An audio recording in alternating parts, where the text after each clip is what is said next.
Kananga Yesu Yoleyo Nelakanga Ofana pembeni ya papa Okata makambo nangai. Je l'ai dit tout à l'heure, pour ceux qui aimeraient nous voir ici à Bruxelles, pour ceux qui ne savent pas que nous avons déjà commencé dans les salles, nous sommes sur rue, en fait, Bitter Benoît Plaine, numéro 22, 1120 Bruxelles. Si vous avez le temps de passer pour venir nous voir, tu seras le bienvenu. Le Seigneur ne manquera pas de vous bénir. Alors, aujourd'hui, avant de prendre et commencer notre émission, parce que nous voulons parler sur le ministre, comment reconnaître un ministre porte-à-porte. En fait, nous, ici, il faut comprendre, je ne suis pas, au fait, en train d'enseigner, parce que l'enseignement, c'est chaque dimanche. Ici, c'est vraiment une émission, c'est-à-dire regarder ce qui se passe dans le monde et prendre un élément aussi, apporter la lumière par rapport à la parole de Dieu, apporter une pensée biblique par rapport à une situation commune qu'on est en train de voir dans le monde. Nous sommes là comme des surveillants, ceux qui regardent le monde et qui peuvent apporter un plus. Vous voyez? Donc c'est très important. Donc avant de commencer d'abord par là, j'étais quand même étonné de voir cet élément. Je voulais quand même partager avec vous, vous qui aimez le parler en langue, mais j'étais quand même étonné de voir qu'il y a quand même des gens qui parlent en langue à ce niveau. Donc une façon de parler en langue que moi j'appelle ça, c'est terrible, quoi. Donc c'est pas juste. Je vais chercher cet élément, j'espère que je l'ai quelque part. Je l'ai quelque part, j'espère. Donc je vais voir ça. Voilà, donc je ne sais pas si je vais la voir. Donc c'était un monsieur qui était en fait en train de parler en langue, mais malheureusement sa façon de parler en langue, on s'est dit déjà il n'y a pas d'interprète. Nous sommes en fait en train de donner conseil, nous sommes en train de donner conseil à ceux qui parlent en langue, en public, juste pour vous dire que si vous avez une assemblée qui a fait déjà 10 ans, 15 ans, à quoi bon de parler en langue dans une langue que les gens ne comprennent pas pendant 10 ans? Donc vous croyez vraiment que Dieu, par le biais du Saint-Esprit, va arriver au milieu de son peuple et puis du coup, il vous parle en langue, dans une langue que le peuple ne comprend pas. En tout cas, nous ne sommes pas d'accord dans cette pensée-là. Bon, je trouve que s'il faut balancer cela, ça va nous prendre beaucoup de temps. Donc, je disais que comment parler en langue dans une assemblée pendant 10 ans, par un micro, et depuis 10 ans, il n'y a personne qui comprend ce que tu dis. Il n'a jamais eu d'interprète dans tout ce que tu dis. Maintenant, la question ici, c'est de savoir à quoi bon alors? Est-ce que tu nous impressionnes? C'est une impression que tu donnes.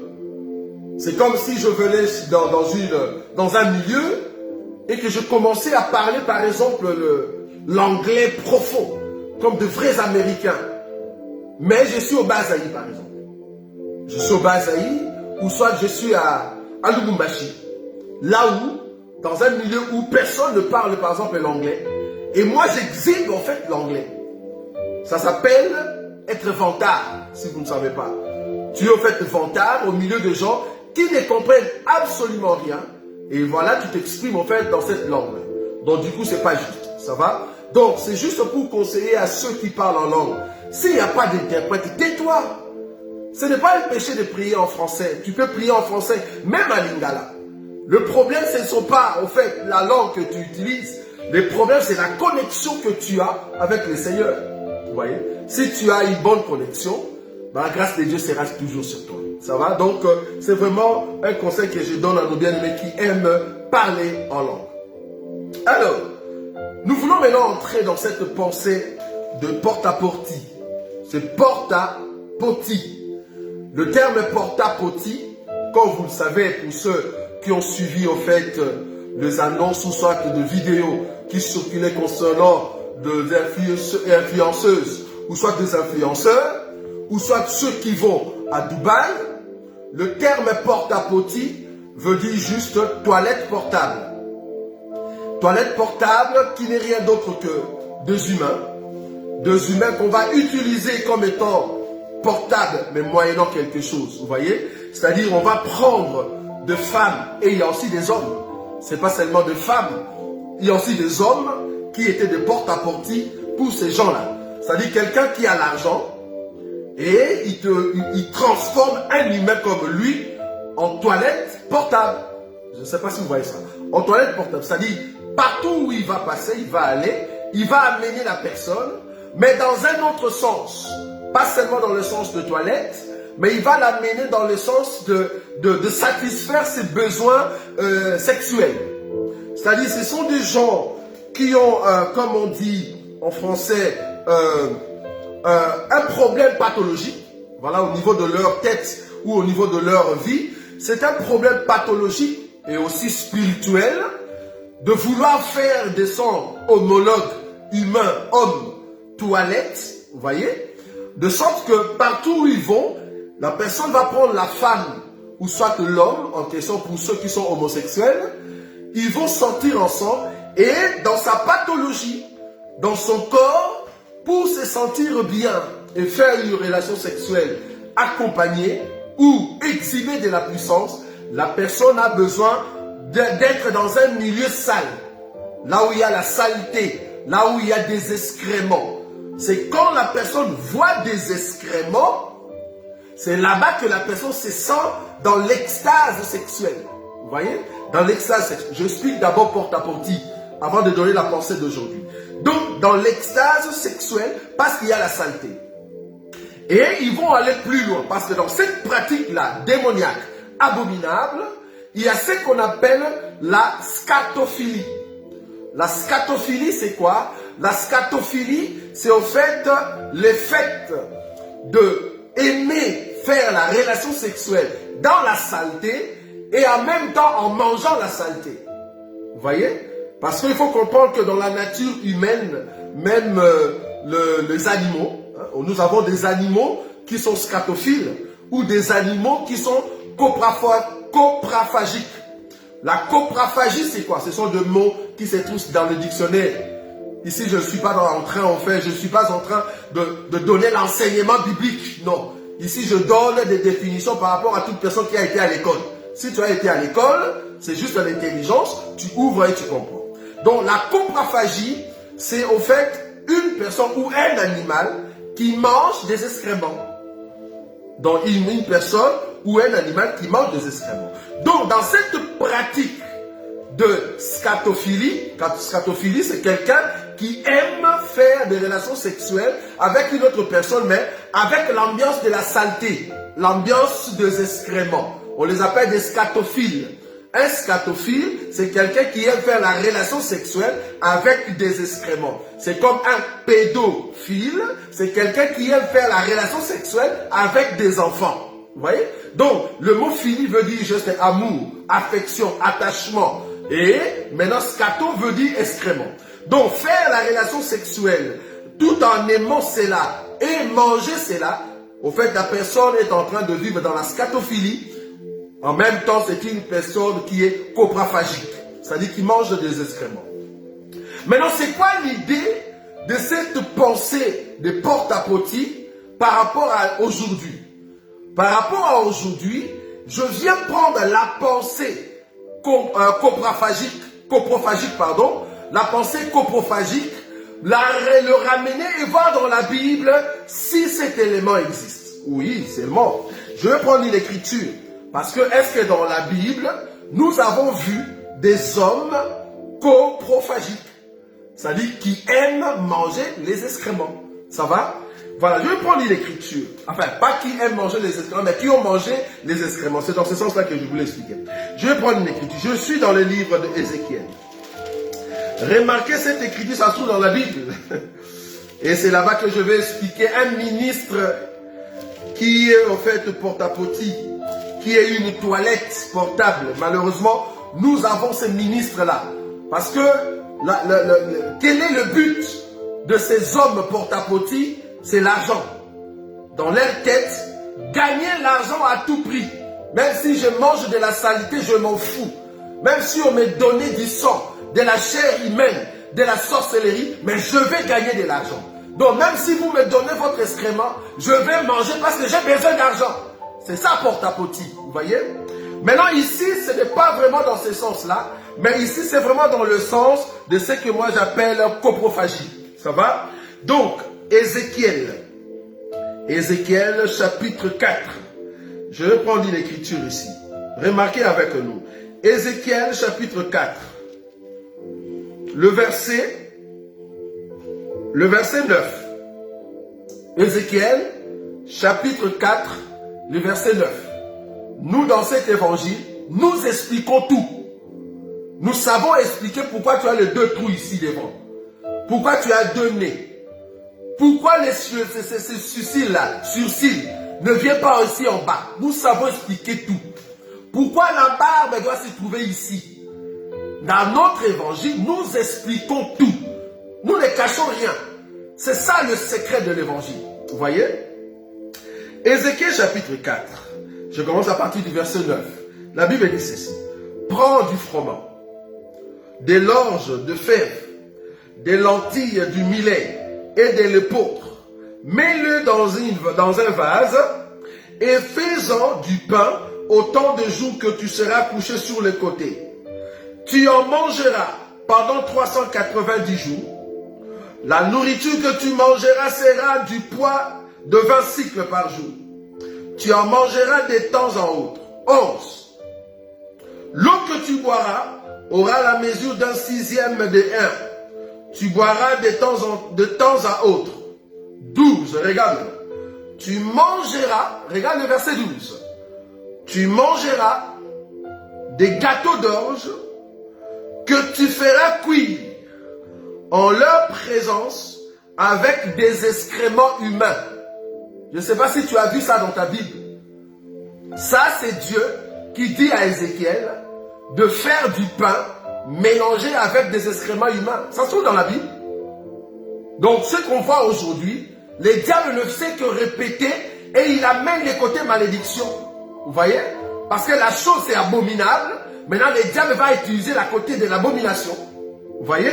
Donc, tu mangeras des gâteaux d'orge que tu feras cuire en leur présence avec des excréments humains. Et l'Éternel dit, c'est ainsi que les enfants d'Israël mangeront leur pain souillé. Donc, les excréments, c'est de la souillure. Vous voyez?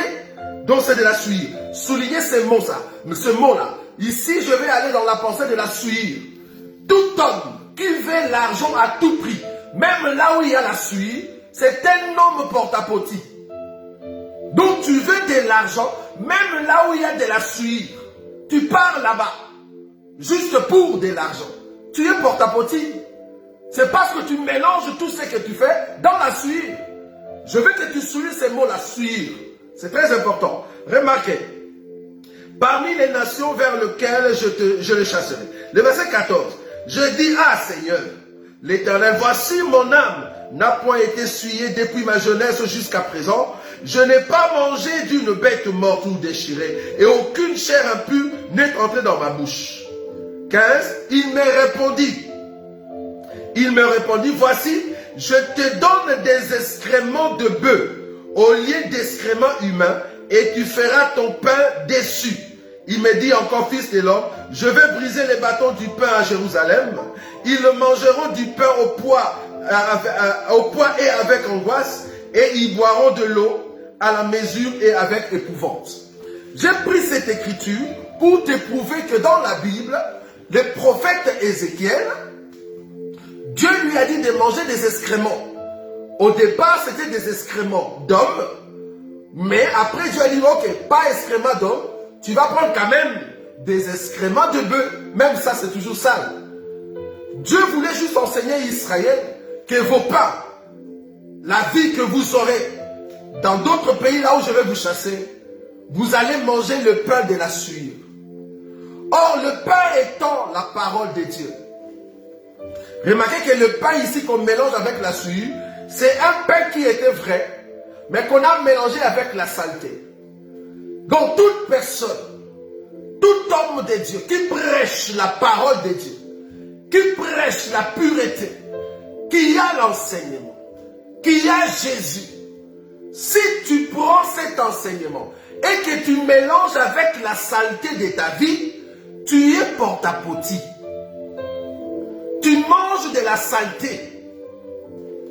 Comment un un homme de Dieu, toi qui as la parole, tu te dis serviteur de Dieu, mais tu es encore dans la sorcellerie. Comment tu peux mélanger la parole de Dieu avec la sorcellerie? Ça ne va pas. Un homme de Dieu ne peut pas mélanger la parole pure avec les mensonges. Un homme de Dieu ne peut pas mélanger la parole pure avec la corruption. Comment tu peux aimer l'argent plus que la parole de Dieu? C'est pas possible. C'est pas possible. Parce que le porte-à-potie a comme objectif avoir l'argent à tout prix. Même si je suis dans le milieu de ceux qui sont souillés, je m'en fous. Mais le fait que je vais avoir mon argent, c'est bon.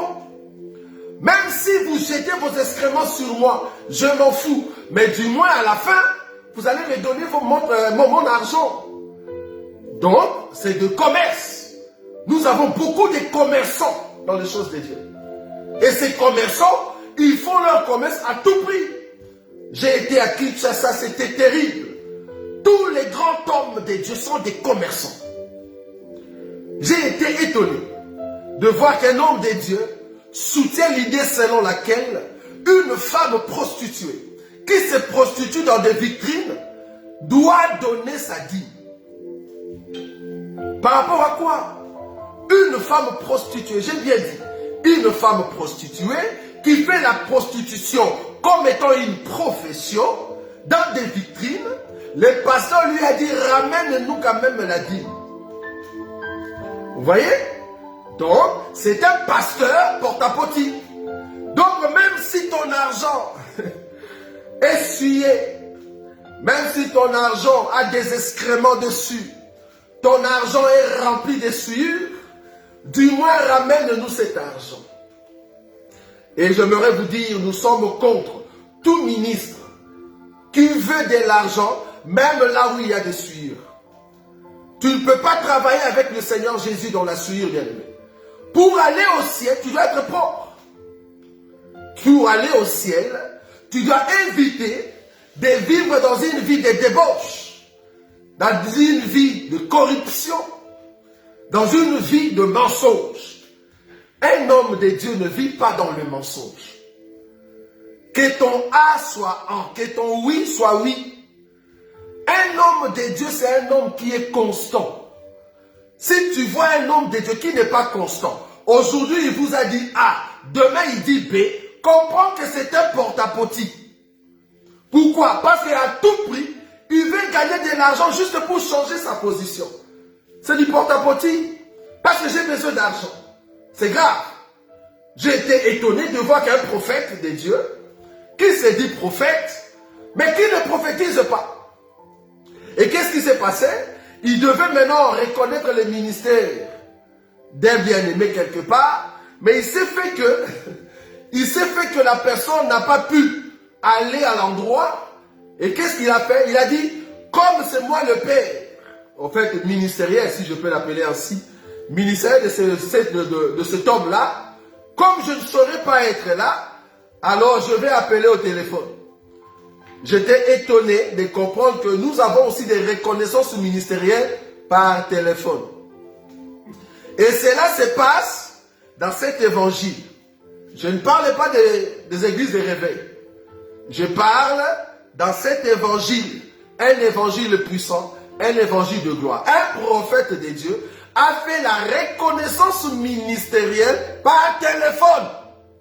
Pourquoi? Parce qu'il ne veut pas qu'une autre personne le fasse en fait à sa place.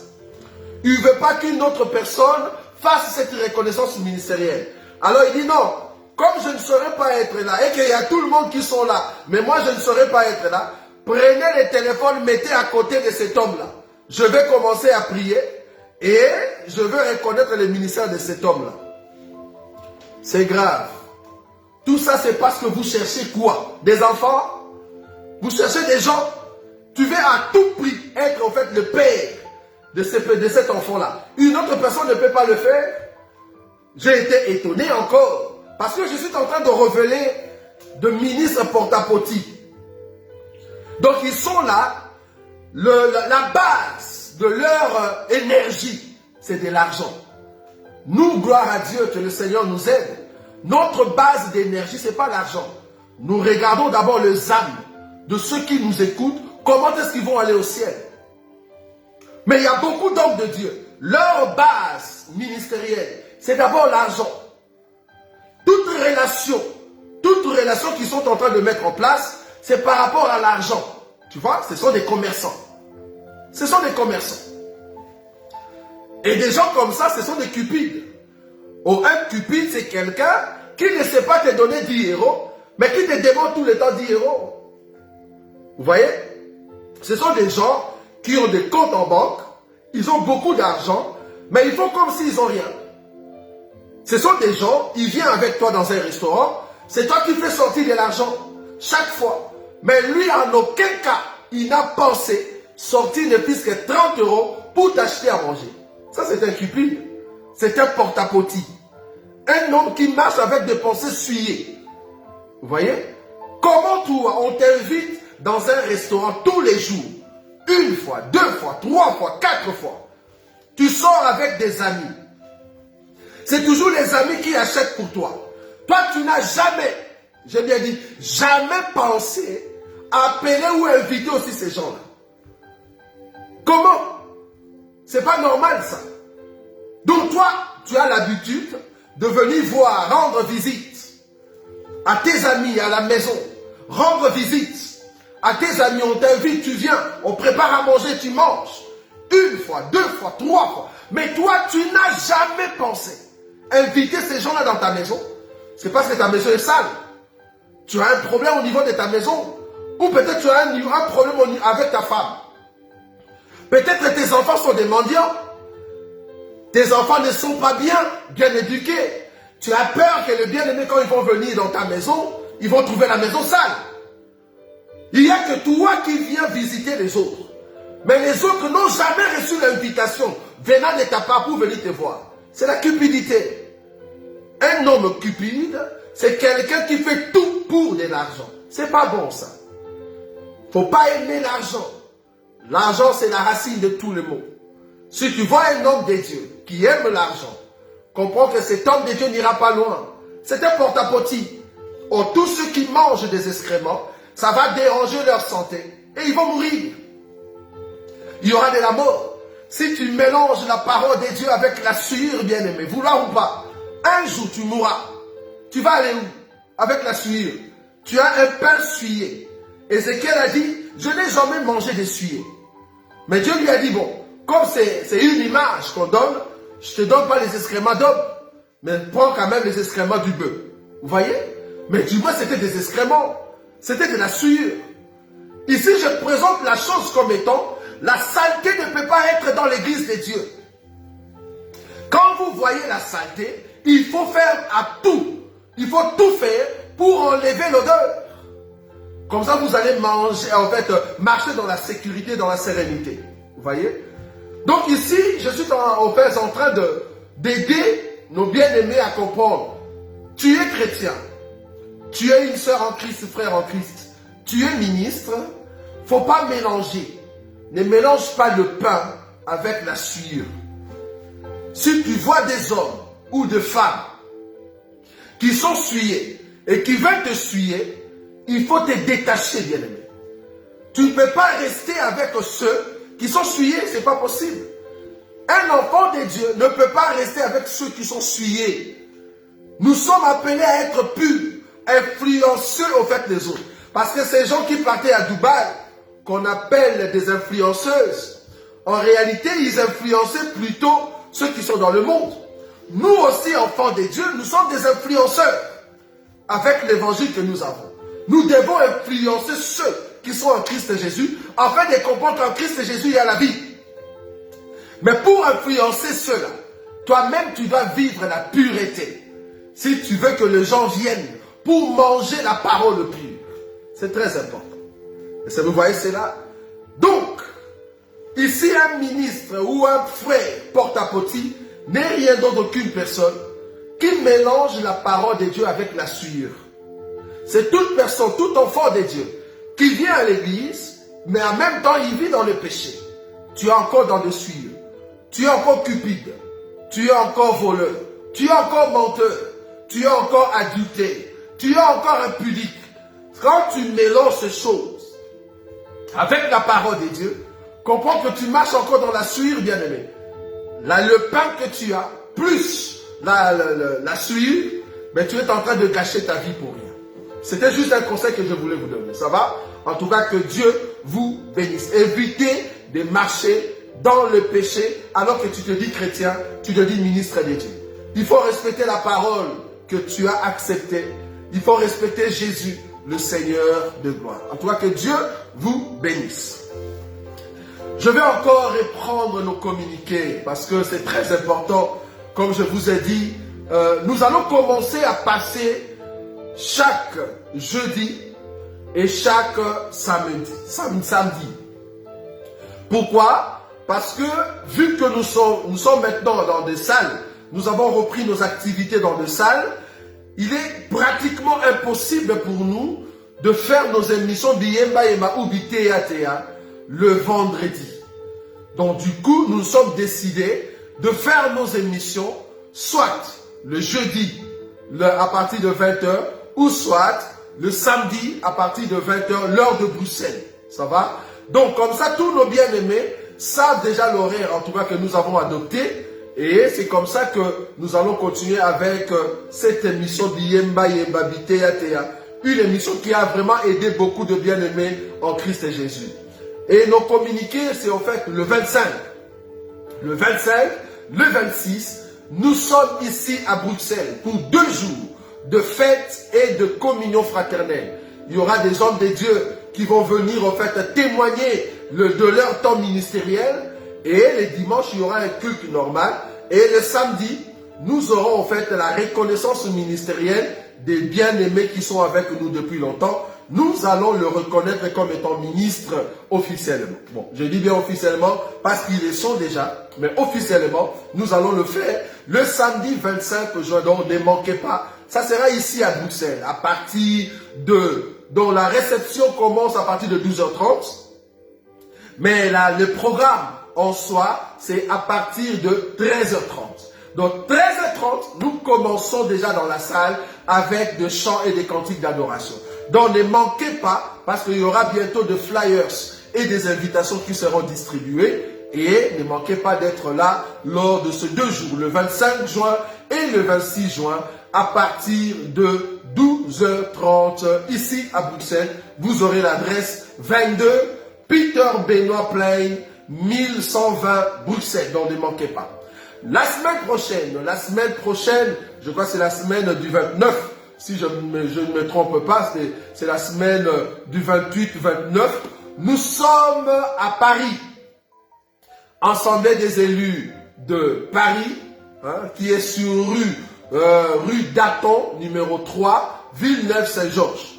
Nous serons là-bas vendredi dans une veillée. Samedi, nous serons là pour des questions-réponses, mais ça sera dans une maison où Dieu va nous accorder la grâce comment organiser cela. Mais dimanche, nous serons encore dans la salle. Donc, le vendredi, le soir, à partir de 22h, 23h, jusqu'à l'aube, jusqu'à 6h du matin, nous sommes là dans des questions-réponses dans la salle. 3 rue Daton, Villeneuve-Saint-Georges. Venez poser des questions parce que nous allons apporter encore la lumière sur des clés de la Bible. La fois passée, on a expliqué la clé qu'on appelle tabernacle. C'était vraiment édifiant. Donc, ne manquez pas encore cette opportunité. La semaine prochaine, à partir de 23h, vendredi de la semaine prochaine, jusqu'à 6h du matin. Et dimanche, le culte commence à partir de 11h30 jusqu'à 14h. Nous serons là pour continuer nos enseignements. Et le matin, en tout cas, de samedi, très tôt le matin, vers 6h30, nous avons notre temps des baptêmes.